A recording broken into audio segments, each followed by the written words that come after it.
The value of net resistance of the network as shown in given figure is. Question में ये एक diode circuit given है और हमें इक्विवेलेंट रेजिस्टेंस या नेट रेजिस्टेंस निकालना है। तो इसके लिए हमें पोलैरिटी मार्क करनी होगी। इधर की साइड -6 है और इधर की साइड -8 है। -6 ये ज़्यादा है कंपेयर टू -8, सो इधर पे पॉजिटिव लिखेंगे और इधर पे नेगेटिव। पोलैरिटी मार्क हो गई, प्लस माइनस आपको समझ आया तो आपको करंट का एक्सपेक्टेड जो फ्लो है वो भी क्लियर हो गया होगा। +2 माइनस करंट फ्लो होती है, यहाँ ऐसे और यहाँ ऐसे और यहाँ ऐसे।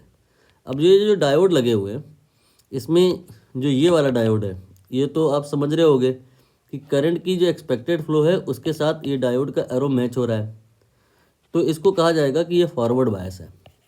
जबकि ये वाला जो डायोड है इसका एरो देख लीजिए, ये इसके साथ टकरा रहा है, अपोज कर रहा है, तो ये जो आपका डायोड है ये रिवर्स बायस है। तो होता क्या है कि हमें फॉरवर्ड बायस डायोड को क्या कर देना होता है, फॉरवर्ड बायस डायोड को हमको करना होता है शॉर्ट सर्किट, और जो आपका रिवर्स बायस डायोड होता है उसको किया जाता है ओपन सर्किट। तो पहले तो ये 15 ओम बना लीजिए और फिर 10 ओम के बाद ये जो डायोड लगा हुआ है इसको आपने शॉर्ट सर्किट कर देना है। नॉर्मल वहाँ पे कनेक्टिंग वायर डाल देना है लाइक दिस, ठीक है।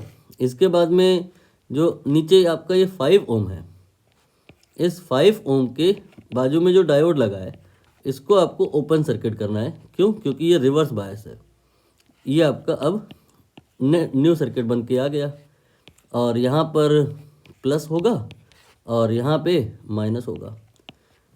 आपको अब यहाँ पर ये जो रेजिस्टेंस है समझ में आ गया होगा कि मीनिंगलेस है, इसे डिलीट करना होगा। कारण ये कि इसमें कोई करंट जाएगा नहीं, तो इसको आप यहाँ से हटा ही दीजिए। पिक्चर में अब केवल 2 ही रेजिस्टेंस दिख रहे होंगे, एक तो ये 15 और दूसरा ये 10। ये दोनों पैरेलल में है, इक्विवेलेंट पैरेलल में निकालना आपको आता ही है। क्या होता है formula? R equivalent equal to R1 then R2 and divided by R1 plus R2। Value put कर दीजिए, R1 and R2 15 into 10 then divided by 15 plus 10, ये आ जाएगा 15 इंटू 10 और डिवाइडेड बाई 25। 5 से कैंसिल कर दीजिए, यहाँ पे 3 हो जाएगा और यहाँ पे 5 हो जाएगा और ये आपका 2 हो जाएगा और 3 गुणे 2 ये 6 हो जाएगा। यही फाइनल आंसर हो जाएगा।